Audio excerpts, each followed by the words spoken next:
जब हमारी ईमेल पे बातचीत हो रही थी और जब इस पूरे सेशन को लेके बातचीत जितनी भी हो रही थी, तो उसमें ये बात रही कि इस सत्र का नाम क्या रखा जाए।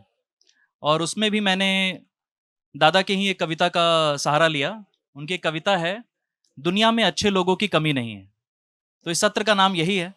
बहुत सबसे पहले तो बहुत-बहुत शुक्रिया शाश्वत भाई कि आप ना सिर्फ स्पोकन में आए, आप मुंबई आए और आप 25 वर्षों के अंतराल पर आए हैं।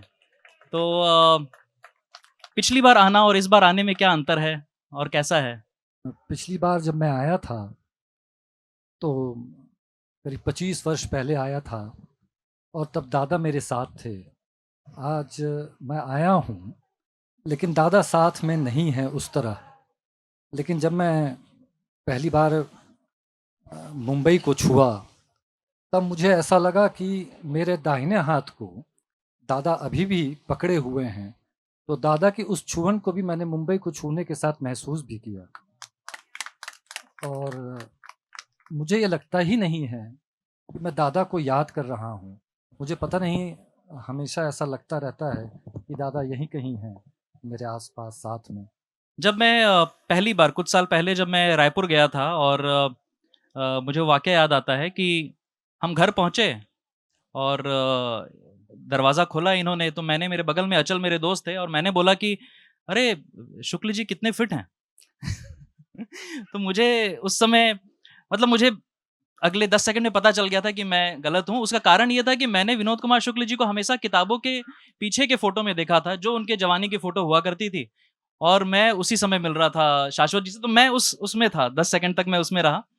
लेकिन उस पूरे प्रक्रिया में जितने दिन हम जितने समय हम वहाँ पे रहे, हम मिलने गए थे विनोद कुमार शुक्ल जी से और हम मिलकर आए शाश्वत गोपाल जी से कि जब आप दादा को याद करते हैं, तो क्या-क्या चीज़ें याद आती हैं? क्या-क्या स्मृति में क्या-क्या रहता है?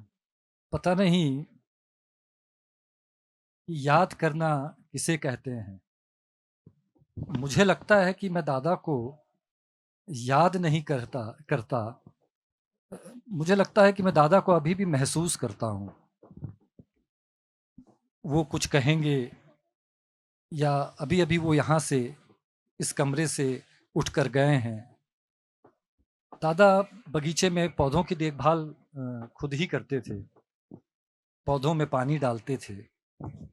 अभी भी जब मैं गमले की मिट्टी को गीला देखता हूँ, बगीचे में मिट्टी को गीला देखता हूँ, तो मुझे ऐसा लगता है कि दादा अभी-अभी पानी डाल कर गए हैं और मैं किसी भी गमले की मिट्टी को स्पर्श कर लेता हूँ।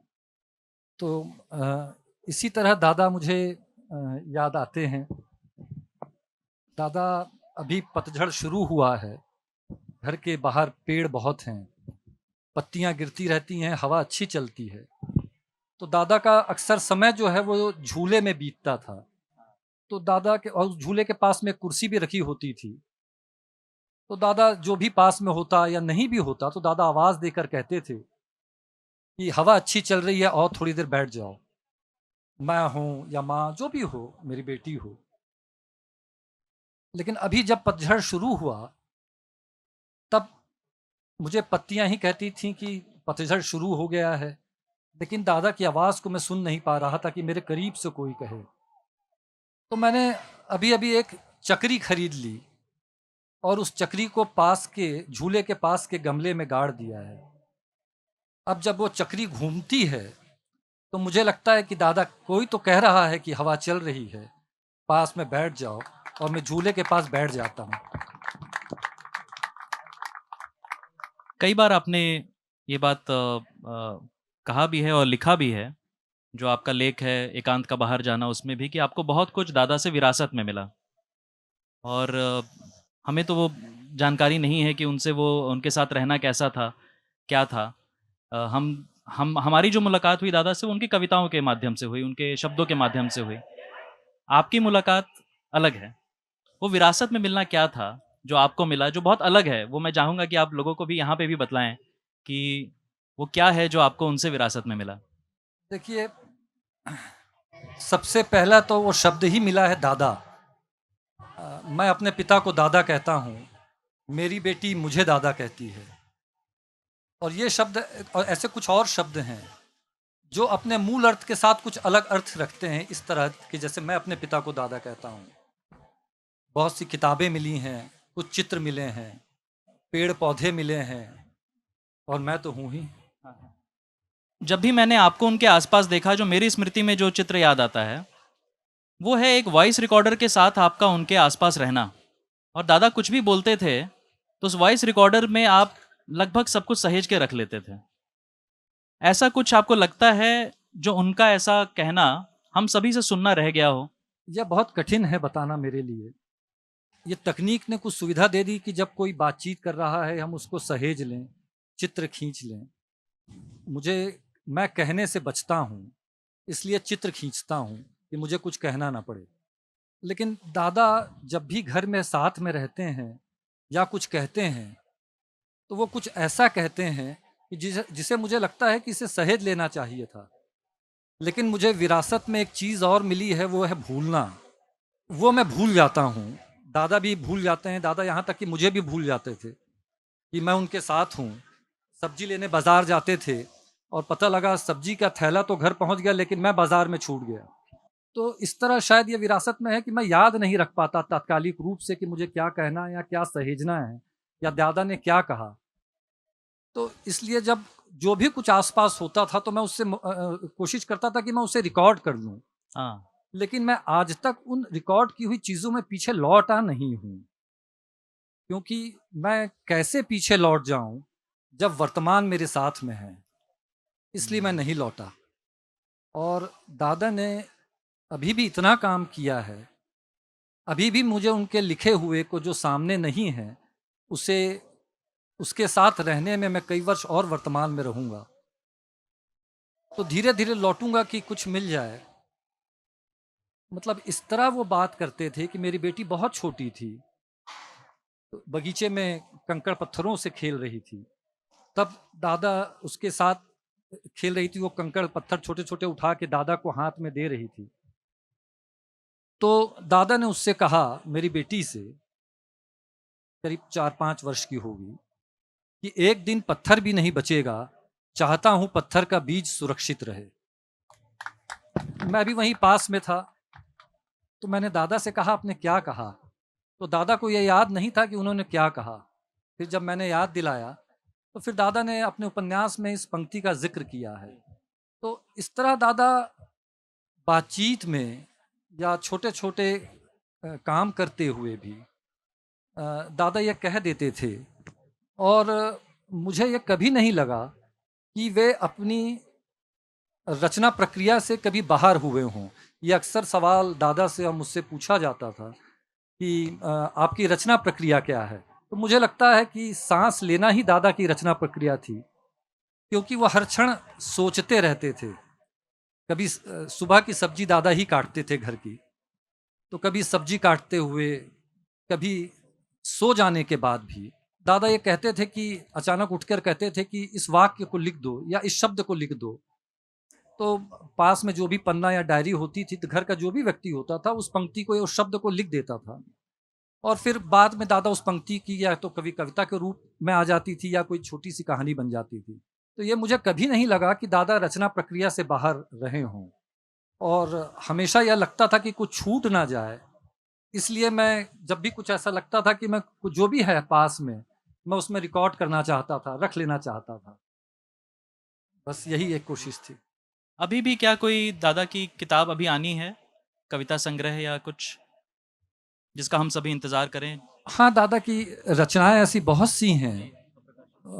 वो तो अस्पताल में भी लिखते रहे, ये अप्रकाशित हैं, वो तो आएंगी, लेकिन कब आएंगी ये मैं नहीं कह सकता, क्योंकि दादा की रचना प्रक्रिया कुछ इस तरह की थी कि वो कभी जल्दबाजी नहीं करते थे कि मेरी रचनाएं आज आ जाएं। जो 2024 में जो कविता संग्रह आया था, एक पूर्व में बहुत से पूर्व, वह कविता संग्रह करीब 8 वर्ष से दादा ने तैयार करके रख लिया था, हमने तैयार करके रख लिया था। लेकिन वो उसके साथ काम करते थे। कभी काम किया फिर बोला इसको रख दीजिए, फिर उन्होंने फिर कुछ काम किया फिर कहा कि रख दीजिए। तो इस तरह वो बहुत धीरे धीरे अपनी रचनाओं के साथ आगे बढ़ते थे। जबकि उन कविता संग्रह के बीच में उन्होंने बहुत सी कहानियाँ लिखी हैं।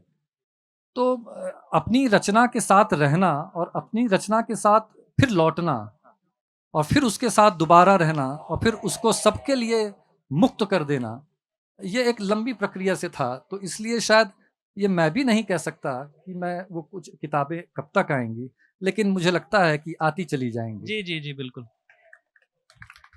अभी हम जब पीछे थे तो बातों-बातों में मैंने दीदी के बारे में पूछा। मैंने पूछा शाश्वत भाई से कि दीदी का नाम क्या है?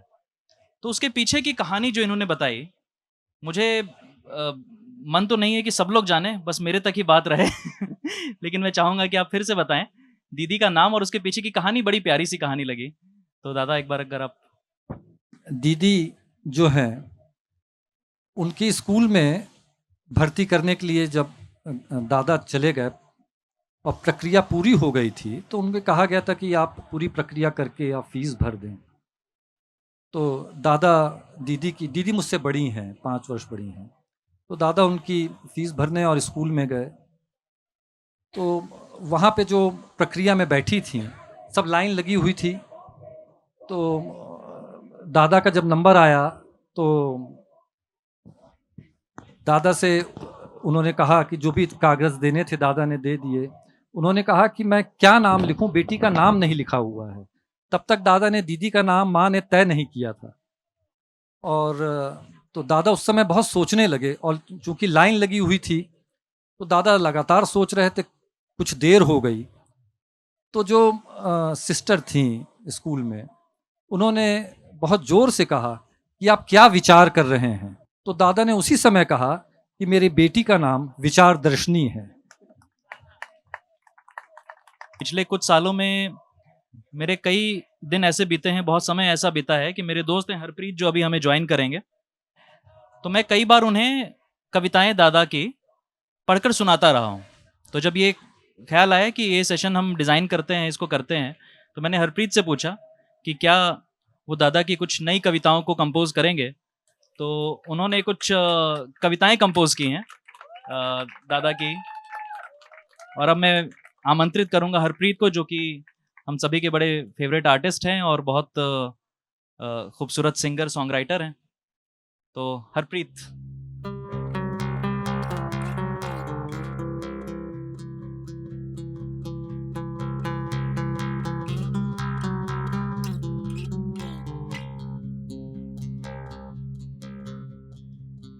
ये कहकर कि परिस्थितियां हमें अलग कर देंगी, ये कहकर कि परिस्थितियां हमें अलग कर देंगी, तुम खुद अलग हो गई, तुम खुद अलग हो गई। तुमने तो परिस्थितियों को अलग करने का मौका ही नहीं दिया,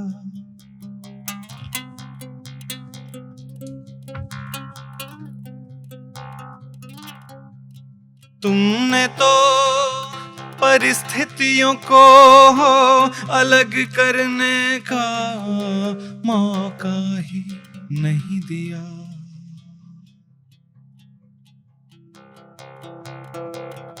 बरस बीत गए, बरस बीत गए, बरस बीत गए, बरस बीत गए कि परिस्थितियां हमें मिला देंगी के रास्ते पर मैं खड़ा रहा, मैं खड़ा रहा, मैं खड़ा रहा।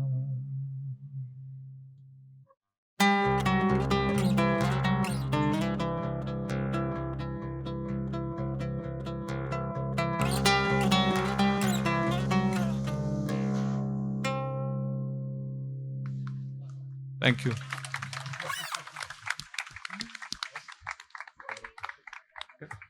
मैंने सोचा नहीं था कि इस कविता को इस तरह भी गाया जा सकता है। एक बार बहुत पहले दादा से एक ने सवाल पूछा था कि आप छंद में नहीं लिखते, लय में नहीं होती आपकी कविताएं, तो हम गाएंगे कैसे? तब इसका उत्तर दादा ने दिया था।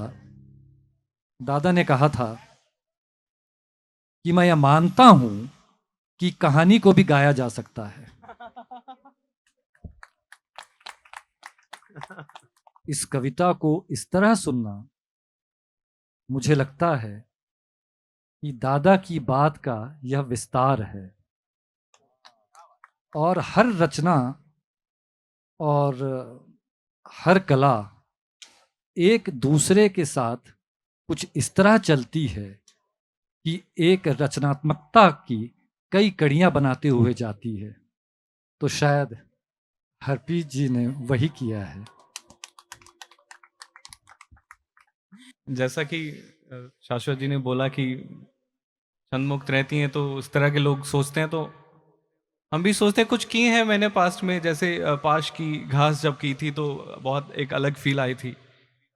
लेकिन क्या होता है ना कि जब कविता आपको छू लेती है, जब आपको छू जाती है, तो वो कंपोज हो जाती है।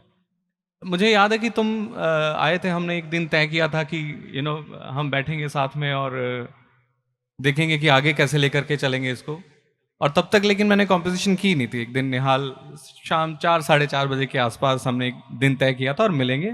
तब तक कंपोज हुई नहीं थी, लेकिन मैं प्रेशर में था थोड़ा सा, लेकिन कविता को लगातार पढ़ रहा था।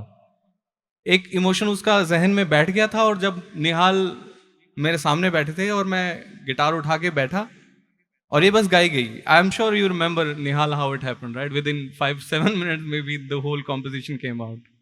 एक बड़ा प्यारा किस्सा है, अगर आप बता सकें लोगों को, जब तक हरप्रीत भाई तैयारी कर रहे हैं। दादा कंप्यूटर ले आए थे एक बार घर, और उसकी भी बड़ी प्यारी कहानी है। दादा जो हैं वो घर से बहुत कम निकलते थे। हम लोग भी घर से बहुत कम निकले हैं। ये अपने जीवन में मैं दूसरी बार बंबई आया हूं, लेकिन दादा ने पूरी कोशिश की है, हर क्षण कोशिश की कि हम दुनिया से कभी दूर न रहें। जैसे बचपन में उन्होंने मुझे टेलीस्कोप लेकर दिया था, तो जब मंगल ग्रह पृथ्वी के बहुत करीब आया था, तो हम सब ने उस मंगल ग्रह को अपने टेलीस्कोप से अपने पड़ोस में देखा था। चंद्रमा भी अक्सर देख लेते थे। तो उस कोशिश में दादा ने एक दिन कंप्यूटर भी खरीद लिया। ये 1997 की बात है, और तब दादा सेवानिवृत्त हो चुके थे। उस समय उनकी उम्र करीब 62 वर्ष के करीब थी, और कंप्यूटर ला के घर में रख दिया गया। एक हफ्ते तक वो वैसा ही रखा रहा, क्योंकि हमको ये पता ही नहीं था कि प्लग में लगाने वाला तार कौन सा है। फिर धीरे धीरे हमने चीज़ें सीखी और किताबों से सीखा। बहुत बार कंप्यूटर ख़राब भी हुआ, लेकिन फिर हम सीख गए। दादा ने 64 वर्ष की उम्र में पहली बार मतलब टाइपिंग सीखी, और करीब करीब 15 वर्ष तक वो अपनी रचनाएं सीधे कंप्यूटर में ही टाइप करके लिखते थे। फिर एक दिन मोतियाबिंद की दिक्कत होने की वजह से उनको दिखने में दिक्कत होने लगी, और एक बार करीब 7 पृष्ठ लिखा हुआ वो कंट्रोल ए होकर डिलीट हो गया, और फिर वो लौटा नहीं। तब से फिर हमने ये कहा कि अब आप टाइप नहीं करेंगे। तो दादा सीखने में और सिखाने में कभी भी वो उन्होंने ये नहीं देखा कि मैं कहाँ हूँ या मैं कहाँ हूँ।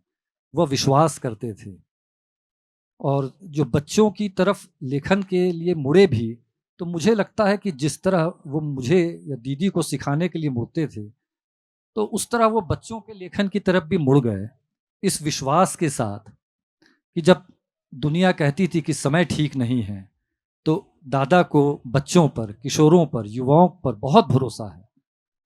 और वो मुझे ऐसा मतलब मुझे लगता था कि वे सोचते थे कि लोग कह रहे हैं कि समय ठीक नहीं है, तो मैं क्यों कहूँ। उन्होंने यह काम ही शुरू कर दिया कि मैं सीधे अपनी बात बच्चों से कहूँगा, और वो लिखने लगे। तो बस इसी तरह हर चीज़ को वो करीब लाते चले गए।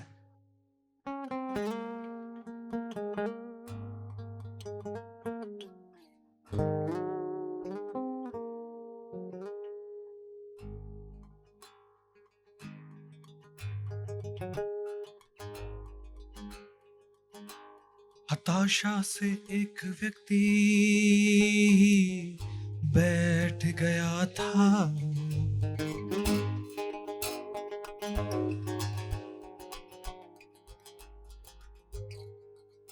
हताशा से एक व्यक्ति बैठ गया था। व्यक्ति को मैं नहीं जानता था, हताशा को जानता था। व्यक्ति को मैं नहीं जानता था, हताशा को जानता था।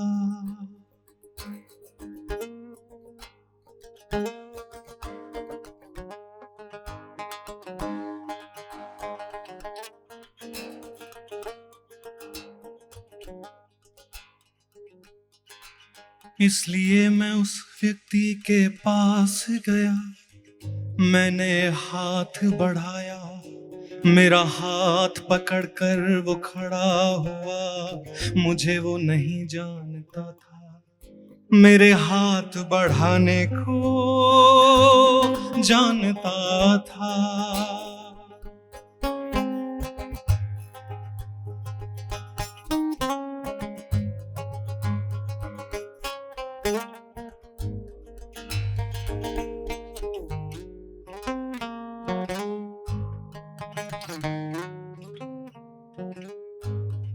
हम दोनों साथ चले, हम दोनों साथ चले, दोनों एक दूसरे को नहीं जानते थे, साथ चलने को जानते थे। दोनों एक दूसरे को नहीं जानते थे, साथ चलने को जानते थे, साथ चलने को जानते थे।